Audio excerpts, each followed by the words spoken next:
O dízimo ainda é válido no Novo Testamento? Descubra nesta reflexão o que a Bíblia diz sobre essa prática ensinada desde o Antigo Testamento e como ela pode transformar sua vida espiritual e financeira. Vamos refletir sobre o tema? Para nos conduzir à meditação sobre esse assunto, eu trago a você um texto do Teomídia Blog, feito pelo teólogo e coordenador de parcerias do projeto Ajuda Barnabás, Wharton Hertz, que tem como título Dízimo, uma contribuição da graça.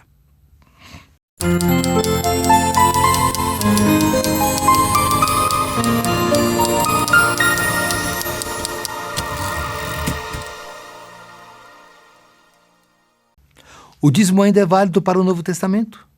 Essa é uma discussão com a qual quase todo evangélico já deve ter se deparado. Boa parte das igrejas no Brasil ensina a entrega do dízimo como uma obrigação do cristão ou como uma condição para o recebimento de bênçãos. Contudo, há muitas igrejas que não o estipulam como regra, limitando-se a pedir ofertas, contribuições, mensalidades ou realizar campanhas pontuais quando surge uma necessidade específica na comunidade, como reforma de templo, compra de equipamento, ações sociais ou até iniciativas missionárias. O dízimo é apresentado na Lei de Moisés, no livro de Levítico. No capítulo 27, verso 30 daquele livro, diz assim: também todas as dízimas da terra, tanto dos cereais do campo como dos frutos das árvores, são do Senhor.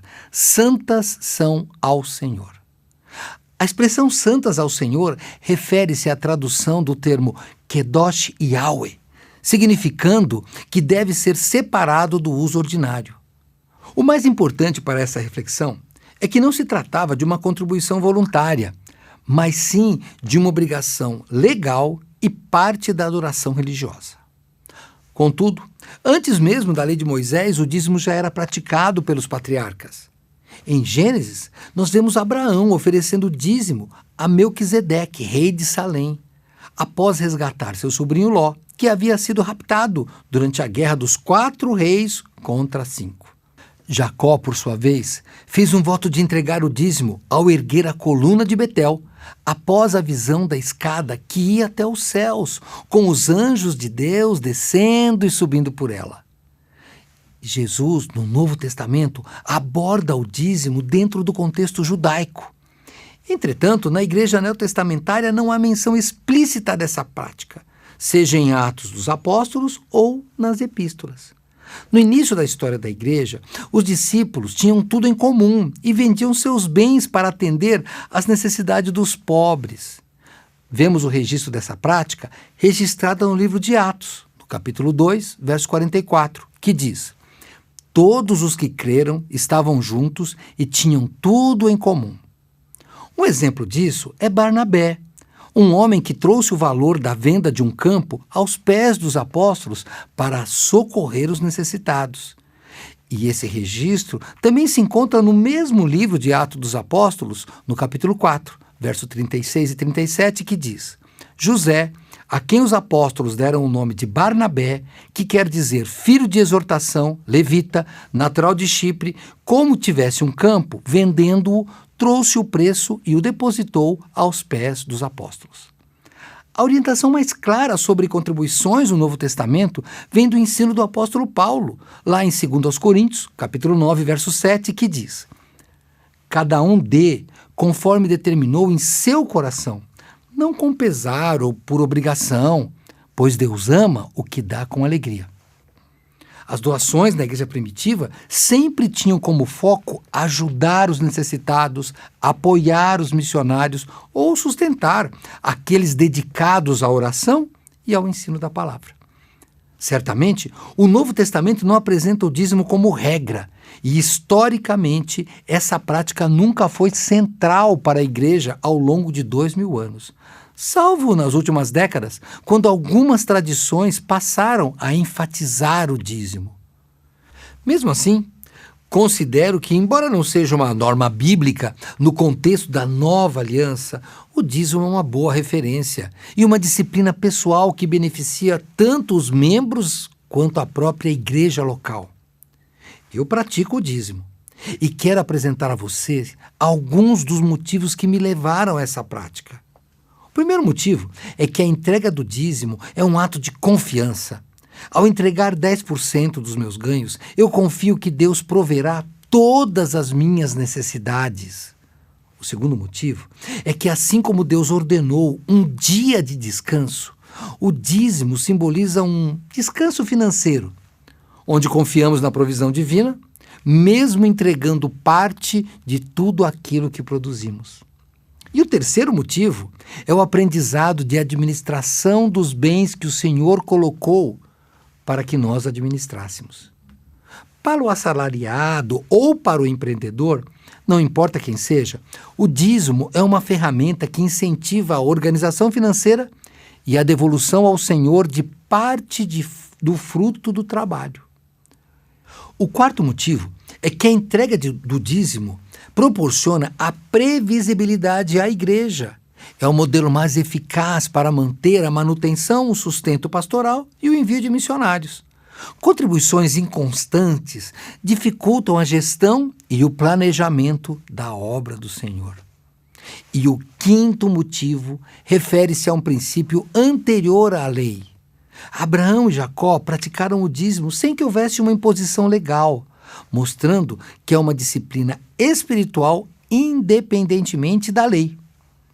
E o sexto motivo é que a devolução de 10% de tudo que recebemos do Senhor revela o estado do nosso coração. O dízimo é uma referência mínima, não o limite do que devemos ofertar. Se não conseguimos ofertar nem 10% ao Senhor, isso pode revelar a avareza do nosso coração. O apóstolo Paulo chama a nossa atenção para o fato de que tudo vem de Deus. Lá em 1 Coríntios, capítulo 4, verso 7, ele diz: Pois quem é que te faz sobressair? E que tens tu que não tenhas recebido? E se o recebeste, por que te vanglorias, como se o não tivera recebido? Além disso, dar o dízimo alegra o coração do cristão. Contribuir para a expansão do reino de Deus é motivo de grande satisfação, pois, como destaca a história da igreja, missões sempre dependeram de quem foi, quem orou e de quem contribuiu financeiramente. É uma disciplina espiritual de genuína alegria. Espero que essa reflexão o encoraje a separar, no mínimo, 10% de seus ganhos ao Senhor. Uma dica prática é realizar essa entrega assim que o receber, seja do líquido ou do bruto, conforme propuser em seu coração. E nos demais dias, deixe que ofertas adicionais fluam conforme necessidades específicas de quem necessita de ajuda. O testemunho de muitos irmãos confirma. Eles dizem: sempre que dizimei, nada me faltou. As pessoas sempre investem naquilo que mais amam. E isso frequentemente inclui atividades ou bens que se tornam ídolos. Assim, o dízimo continua sendo um ato de adoração ao verdadeiro Deus, Pai, Filho e Espírito Santo. Portanto, descanse e alegre-se. Desenvolva essa disciplina espiritual em sua vida, não por obrigação, mas por alegria, pois Deus ama quem dá com alegria. Embora o dízimo tenha sido uma obrigação na lei de Moisés, ele permanece como uma contribuição graciosa no contexto da nova aliança. Esse foi o Teomídia de hoje. E vai mais um conselho para você, para entender temas como este. Procure no teomídia.blog.br o seguinte: riqueza, bênção ou maldição? A nossa irmã Gilmara Bianchini destacou mais aspectos interessantes do que foi dito hoje. Digite agora mesmo, na lupinha do seu streaming de música ou agregador de podcast, e ache o Teomídia Cast, pois já falamos mais de uma vez sobre dinheiro, finanças e até investimentos. Especificamente, o podcast 101 e 146. Eles irão abrir e muito a sua cabeça. E lembre-se, Tudo o que você deseja saber sobre a vida cristã e crescer na fé está aqui na Telmídia e nas nossas playlists do YouTube. Nos vemos na semana que vem. Deus te abençoe.